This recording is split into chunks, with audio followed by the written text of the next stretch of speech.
பவான் பீஷ்மஸ்ஸ கர்ணஸ்ஸ கிருபஸ்ஸ சமிதிஞ்சய அஸ்வத்தாமா விகர்ணஸ்ஸ சௌமததிர்ஜயத்ரத. விளக்கம்.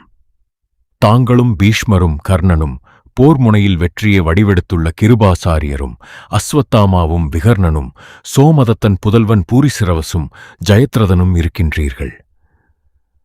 துரோணாச்சாரியரை அளவுக்கு மிஞ்சி அவமரியாதை செய்துவிட்டதாக அஞ்சுகிற துரியோதனன் அதற்கு ஈடாக சேனாதிபதியாகிய பீஷ்மருக்கு முன்பாக அவரை வைத்து முகஸ்துதி செய்கிறான்.